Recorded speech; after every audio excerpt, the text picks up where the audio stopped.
interesting. Big match for India. Good afternoon and welcome to the League of Champions. We are building up to that India-Sri Lanka game in the ICC Champions Trophy 2017. And joining me in the studio is one of the finest all-rounders of his generation, Chris Harris of New Zealand. We will have all the latest information coming in from the Oval in London in just a bit. But Chris, before we start, a big game for both teams. It's a huge game. Obviously, India have the opportunity to cement themselves in the semi-finals, and for Sri Lanka, it's a matter of staying in the tournament. So, big game. Yes, as Chris has been saying, big game. So let's set up the game in more detail then. And now, fresh off their victory against Pakistan in the tournament opener, India continue their title defence at the ICC Champions Trophy 2017 on Thursday with another subcontinental clash. It's India versus Sri Lanka at the Kennington Oval in London. The sides come into the fixture with opposing starts to their campaign. India, of course, eased past Pakistan in Birmingham on Sunday, while Sri Lanka were comprehensively beaten by South Africa on Saturday. The news coming in, Sri Lanka have won the toss and elected to bowl.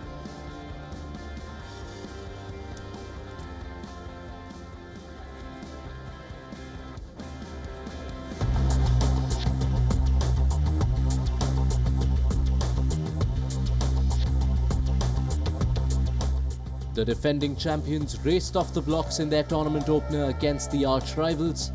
There were no signs of nerves as a clinical India dominated Pakistan in all aspects of the game at Edgbaston in Birmingham. The title defence is well and truly on. Starting off with Pakistan, as I said, the environment around the game is very exciting. As cricketers, we treat the game the same way, and we know wherever we play, there are going to be big crowds. Indian fans really like to travel and support the team, and we see that everywhere in the world. So the environment is not going to change much, especially if the team starts winning. Then the buzz obviously gets bigger and bigger. While the bowlers did just what was expected of them in the lead up to the Champions Trophy, it's the form of the batsmen that would have most pleased the captain. Murmurs of a rift with coach Anil Kumble had been dispelled pre-match, and with Rohit Sharma, Shikhar Dhawan, Yuvraj Singh and the captain himself all striking runs, there are few chinks in the armour heading into Game 2.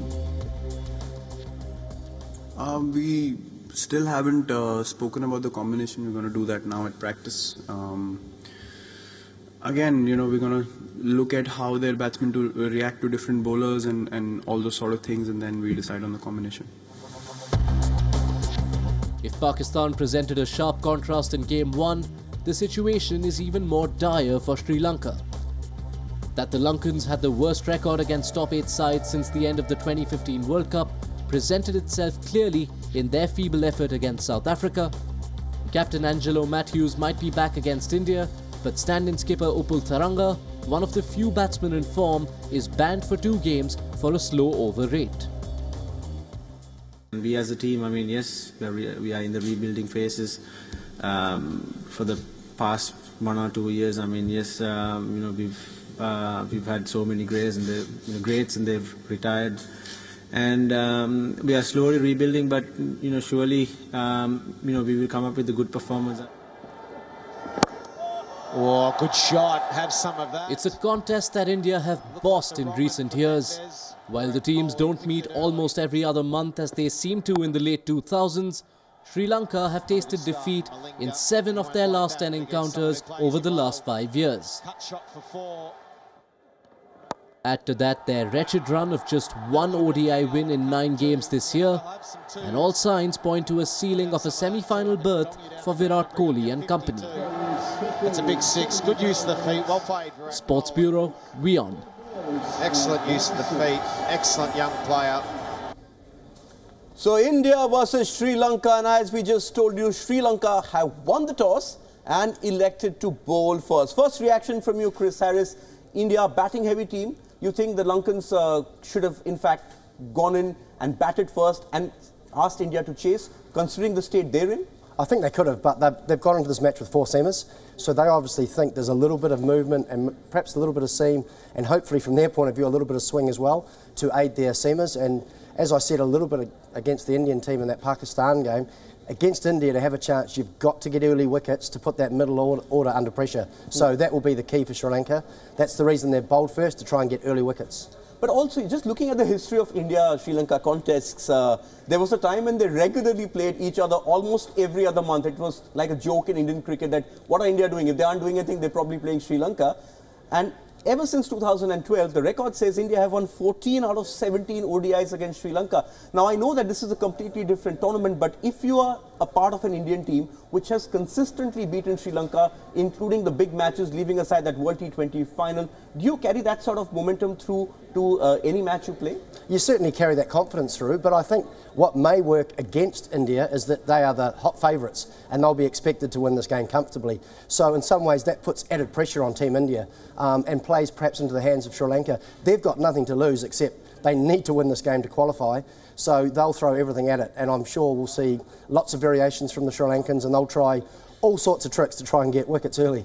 But also, Chris, we also heard the same thing heading into the game against Pakistan, and everyone said the pressure is on India, but they've learned to handle this pressure very well. I remember the 2015 World Cup where India went in absolutely hammered in that series against Australia, but once they went into that tournament, got that first win against Pakistan and then comprehensively thrashed South Africa, they rode that momentum all the way to the semi-finals. This Indian team knows how to turn up for the big games, and in a tournament like this, every game is a big game. Considering 5 games you win, you're through.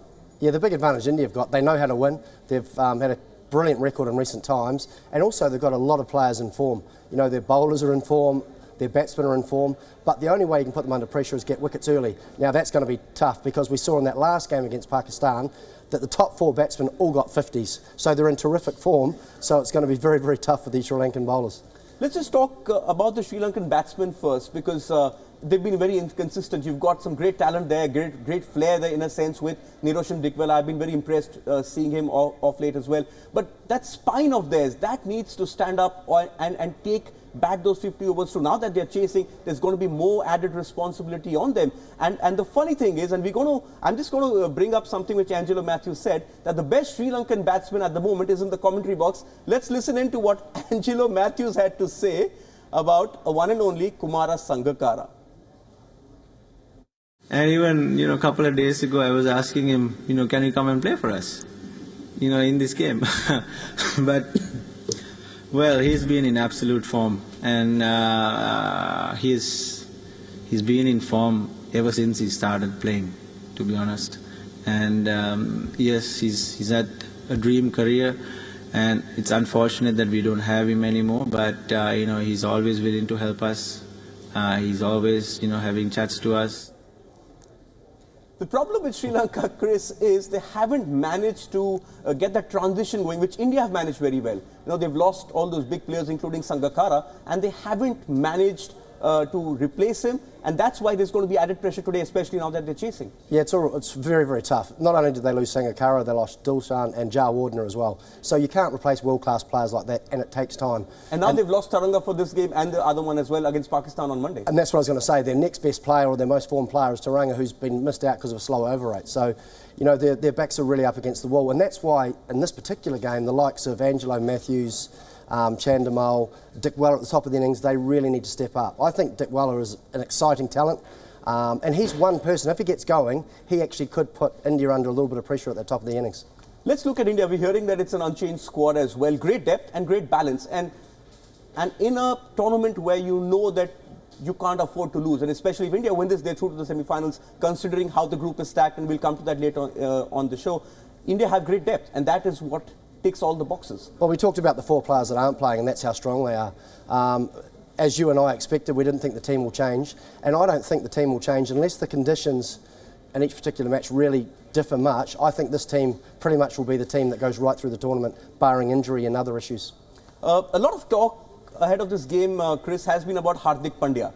He came in ahead of Mahendra Singh Dhoni in that last game, completely tonked that Pakistan bowling in the last 5 or 6 balls that he played. And Virat Kohli has spoken very highly of him. He could be that game changer, and especially in 50-over cricket, you need game changers. A 20-ball 40 can also change the course of a game. We saw Ajay Jadeja doing that in 1996 against Pakistan as well. A lot of talk. They say he bats very well. He can hit the ball hard. He's also kind of a batsman who can see off a game or see off the close of an innings. He bowls very decently as well. India have been searching for a replacement for a certain Kapil Dev for a long time. Yep. He fits the bill. Yeah, he typifies the modern cricketer, and which is to have as many strings to your bow, and he's got all three, because he's also brilliant in the field as well. India have got that great luxury that they've got players, as you said, he came in ahead of Dhoni, and we know how great Dhoni is at the end as well. And that's the luxury India have. They've got 2 or 3 players that can come in at important stages towards the end of a match and play different roles. That obviously aggressive role to try and get 8 or 10 and over, and also they can play that role where they have to score 5 or 6 and take the team over the line at the end. So they've got a big luxury in those players in that middle to lower order. And that explains why Ravichandran Ashwin is still sitting out, because where do you play him? You either drop Kedar Jadhav or you drop one of the seamers, and clearly the team management has decided we're going in with 4 quicks. Yeah, as I said, the only thing that will change, the only way Ashwin will come in if they play a team that they really think they've got a weakness against right arm off spin, or the conditions really suit the spin and they get a wicket that's a little bit drier, and I think that'll turn. And I think if that does happen, India will have the foresight to change. But as I said, the way this tournament's going and the conditions that we've seen, this team will stay the same throughout this tournament. Also, talking of Sri Lanka, they've managed to, lose their way in a bit, and now that India are batting, they have to get their act together. A lot of question marks over Lasith Malinga. He always used to be their spearhead, but it's showing that he hasn't played a lot of cricket, and especially he's up against the Indians, especially the Indian opening batsman who's seen a lot of him in the IPL. In fact, Rohit Sharma plays with him in Mumbai.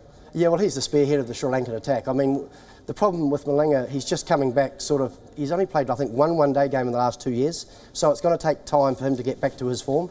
I mean, we saw in the last game he was bowling about 132, and I think when he's at his very best, he's bowling 140 plus when he's fit.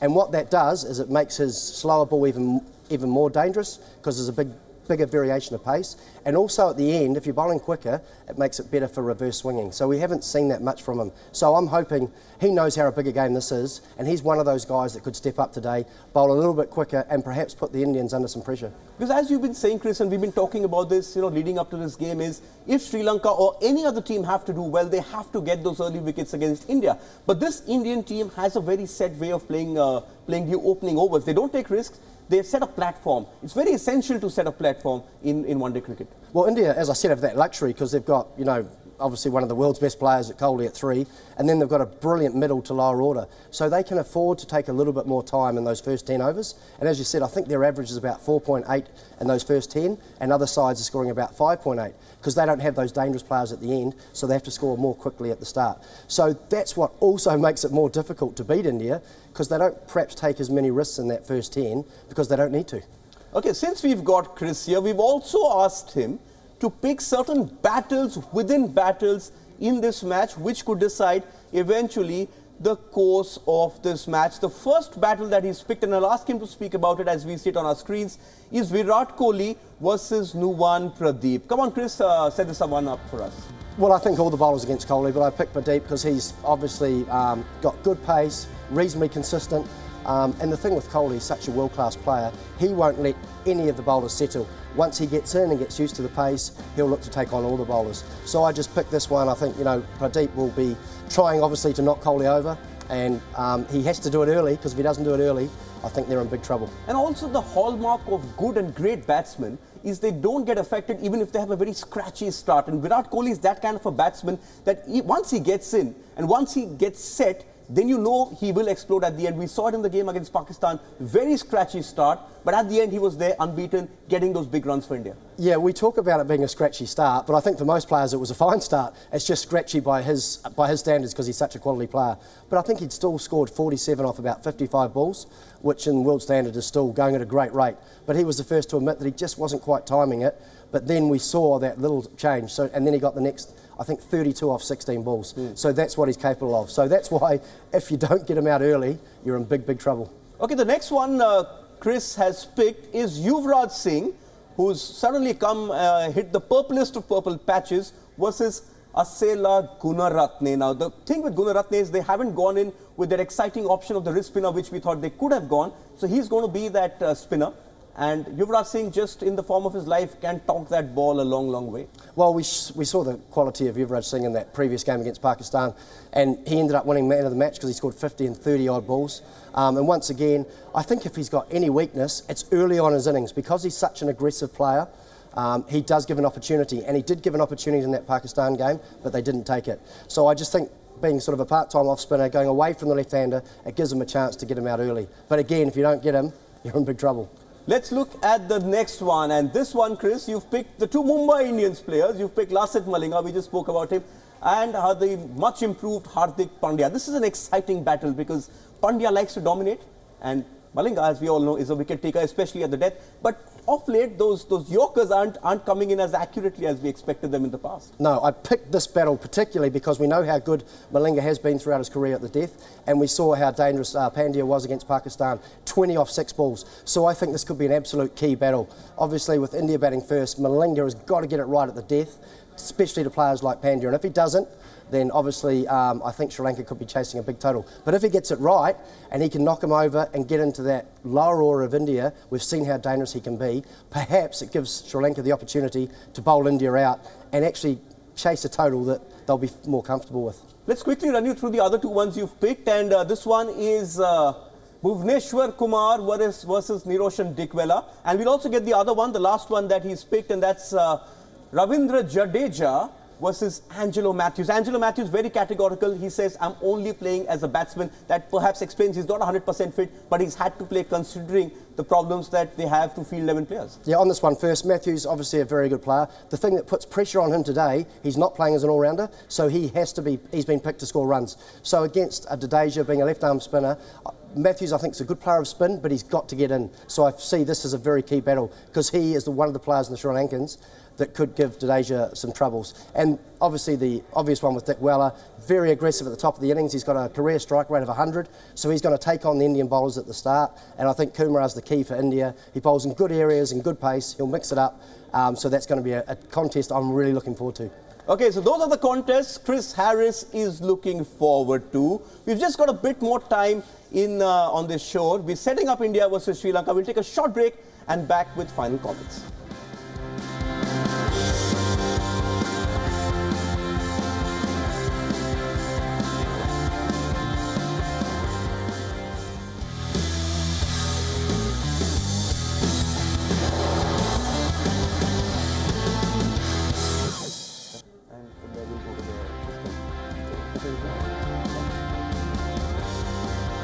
Welcome back to the League of Champions. I have 2000 Champions Trophy winner Chris Harris here with me. I thought I just ensure you played much more, but you didn't. With me in the studio, we are building up to that India-Sri Lanka game, which begins in just a bit. I just want to reflect a bit on a huge result, which throws Group B wide open. That's the group India and Sri Lanka are in as well. Now, last night, Pakistan pulled off the upset of the tournament as they beat the world's #1 ODI team, South Africa, by 19 runs via the duckfoot Lewis method. Now, batting first, the Proteas threw away a good start and slumped to 118 for 6 with Imad Wasim and Hassan Ali striking telling blows, including the dangerous E.B. de Villiers for a duck.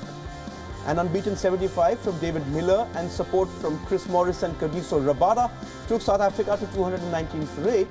Fakhar Zaman, making his debut for Pakistan, got off to a flying start and they had reached 119 for 3 when rain intervened. Pakistan were 19 ahead of the required pass score.